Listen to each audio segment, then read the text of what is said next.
Assalamualaikum warahmatullahi wabarakatuh. Perkenalkan, nama saya Rosidah dari kelas A3 dengan akhiran NIM 0045. Di sini saya akan mempresentasikan makalah yang berjudul Prinsip-prinsip dan faktor yang mempengaruhi belajar. Kita semua tidak asing dengan istilah belajar, sebab istilah tersebut tidak terbatas penggunaannya dalam kegiatan formal pendidikan di sekolah. Akan tetapi, istilah belajar juga dipergunakan untuk menyatakan aktivitas keseharian yang berkenaan dengan upaya untuk mendapatkan informasi, pengetahuan, keterampilan yang baru. Istilah ini semakin tidak asing lagi karena setiap hari, bahkan setiap jam dipergunakan untuk menyatakan aktivitas belajar siswa.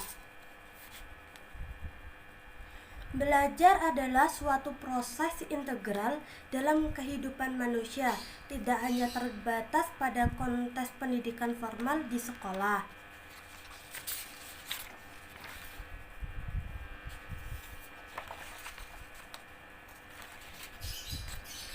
Abdillah dan Anurahan menyatakan bahwa belajar adalah suatu usaha akan sadar yang dilakukan oleh individu dalam perubahan tingkah baik melalui latihan dan pengalaman yang menyangkut aspek kognitif, afektif, dan psikomotorik untuk memperluas oleh tujuan tertentu.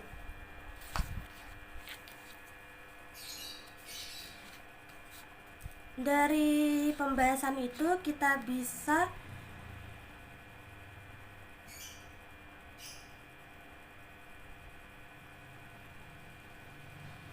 mengetahui ciri-ciri belajar. Yaitu ciri-ciri belajar yang pertama yaitu belajar berbeda dengan pengalaman. Maksudnya di sini banyak perubahan tingkah laku yang disebabkan oleh kematangan, tetapi tidak sedikit perubahan tingkah laku yang disebabkan oleh interaksi antara kematangan dan belajar. Yang kedua, belajar dibedakan dari perubahan fisik mental. Perubahan tingkah laku dapat terjadi disebabkan oleh terjadinya perubahan pada fisik dan mental karena melakukan suatu perbuatan yang berulang kali yang mengakibatkan badan menjadi lebih lelah. Gejala tersebut terjadi kejenuhan. Itu semua perubahan tingkah laku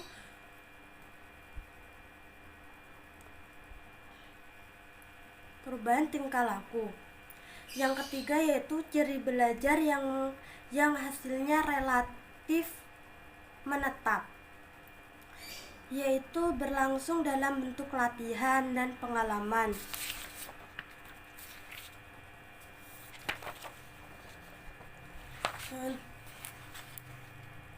Dari ciri-ciri tersebut, tujuan belajarnya itu dapat diartikan sebagai suatu kondisi perubahan tingkah laku dari individu tersebut melaksanakan proses belajar. Selain itu, tujuan belajarnya yang lain adalah untuk memperoleh hasil belajar dan pengalaman. Prinsip-prinsip belajar. Menurut Dalyono, prinsip belajar antara lain yang pertama itu kematangan jasmani dan rohani. Salah satu prinsip utama belajar ialah harus mencapai kematangan jasmani dan rohani dengan tingkat yang dipelajarinya. Kematangan jasmani yaitu telah sampai pada batas minimal umur serta kondisi fisiknya telah cukup kuat untuk melakukan kegiatan belajar. Sedangkan kematangan rohani artinya telah memiliki kemampuan secara psikologi untuk melakukan kegiatan belajar. Yang kedua itu memiliki kesiapan. Setiap orang hendaknya melakukan kegiatan belajar harus memiliki kesiapan fisik, mental, maupun perlengkapan belajar. Kesiapan fisik berarti memiliki tenaga cukup dan kesehatan yang baik, sementara kesiapan mental memiliki minat dan motivasi yang cukup untuk melakukan kegiatan belajar. Yang ketiga yaitu memahami tujuan.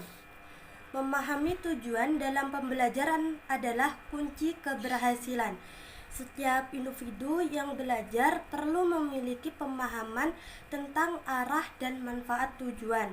Oleh karena itu, ini penting setiap pembelajaran untuk mengetahui dengan jelas tujuan dan manfaat dari apa sih yang dipelajari, sehingga persiapan yang kita dapat untuk mencapai keberhasilan dalam proses belajar.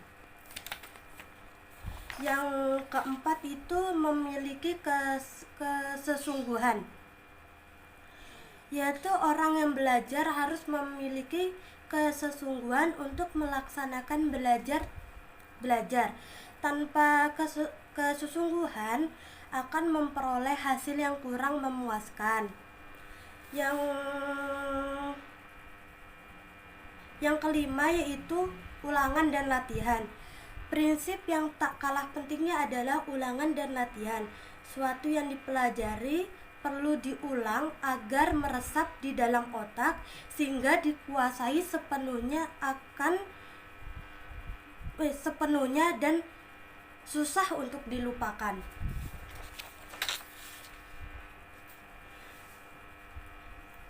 Dari penjelasan itu terdapat faktor-faktor internal dan eksternal. Menurut Shah, faktor-faktor yang mempengaruhi belajar siswa dapat dibedakan menjadi 3, yaitu faktor internal, eksternal, dan faktor pendekatan belajar. Faktor internal yaitu kondisi jasmani dan rohani yang tadi sudah dijelaskan, dan faktor internalnya yaitu kondisi lingkungan di sekitar siswa. Dan faktor pendekatan belajar yaitu upaya belajar siswa yang meliputi strategi dan aspek metode yang digunakan siswa untuk melakukan kegiatan pembelajaran materi-materi belajar.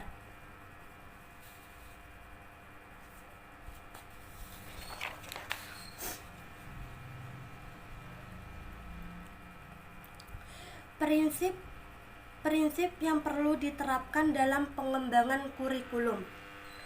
Pengembangan kurikulum menggunakan prinsip-prinsip yang telah berkembang dalam kehidupan sehari-hari atau justru menciptakan prinsip-prinsip yang baru.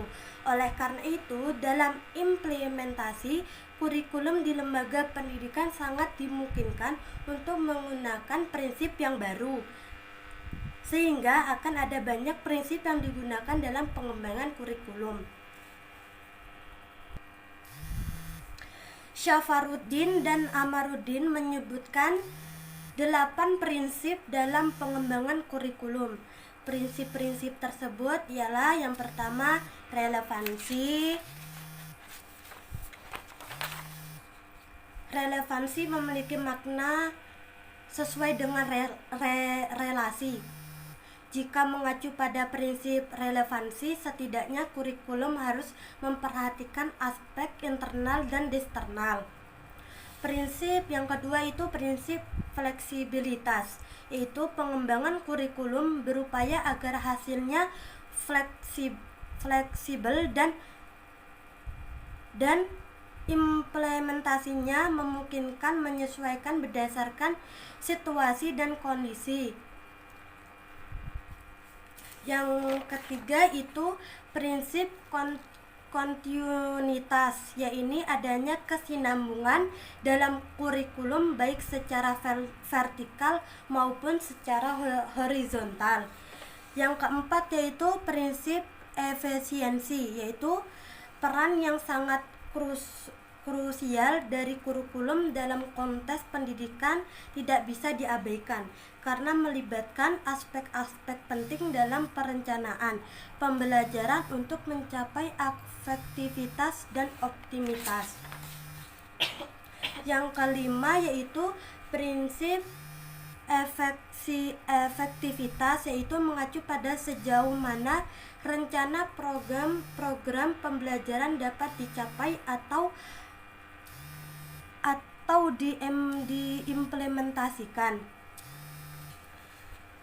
Yang selanjutnya itu prinsip dan penerapan dalam pendidikan inklusif, yaitu pendidikan inklusif adalah suatu sistem penyelenggaraan pendidikan yang terbuka bagi siapa saja dengan latar belakang yang berbeda serta kondisi yang berbeda. Jadi pendidikan inklusif ini juga bisa diperuntukkan bagi anak-anak yang memiliki kebutuhan khusus. Penerapan pendidikan inklusif itu di Indonesia sudah dikembangkan sejak lama.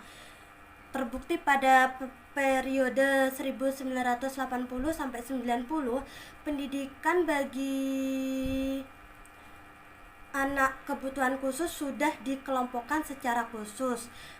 Pemerintah pun mulai membuka pendidikan khusus untuk tiap-tiap kabupaten dan kota.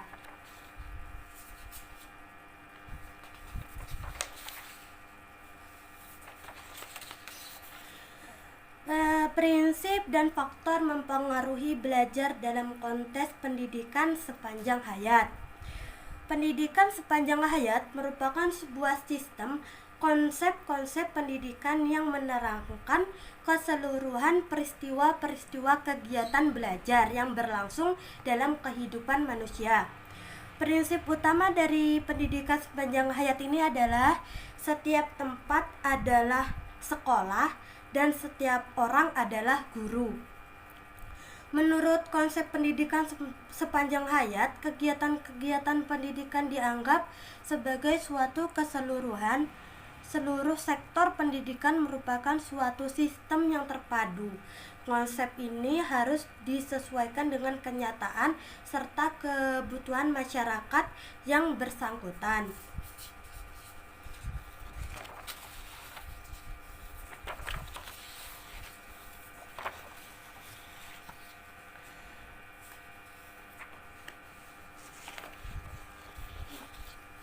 Mengetahui karakteristik siswa dalam belajar.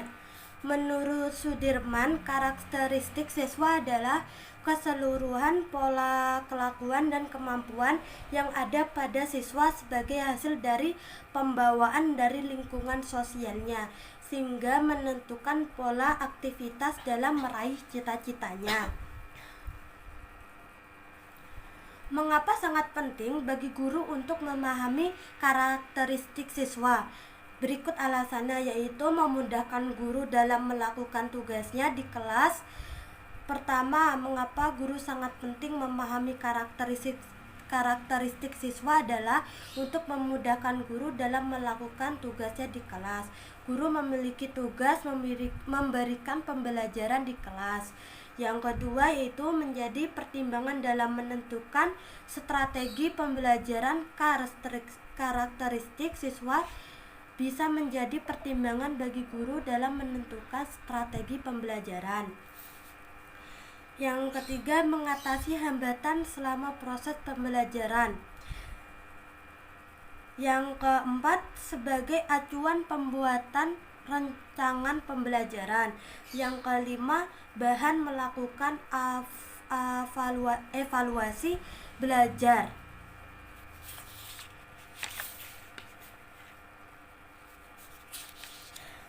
Cara mengetahui karakteristik siswa yaitu mengenali temperamen siswa, terus yang kedua observasi siswa, terus komunikasi, harus berkomunikasi menjadi sahabat bagi siswa, mengenali lingkungan siswa agar bisa memahami karakteristik siswa.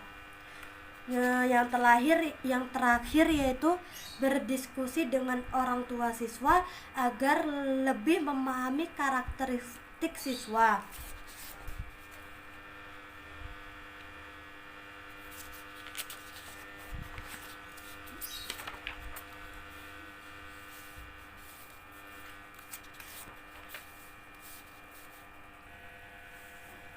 Jadi, kesimpulan yang bisa kita dapatkan yaitu pembelajaran prinsip dan faktor mempengaruhi belajar adalah bahwa belajar merupakan proses yang dipengaruhi berbagai faktor, termasuk motivasi, lingkungan belajar, ketertiban siswa, dan metode pengajaran.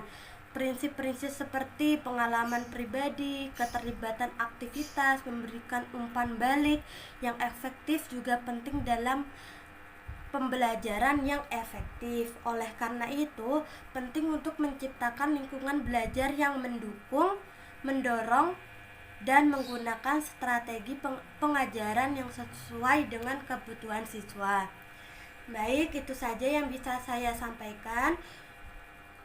Kurang lebihnya mohon maaf. Wassalamualaikum warahmatullahi wabarakatuh.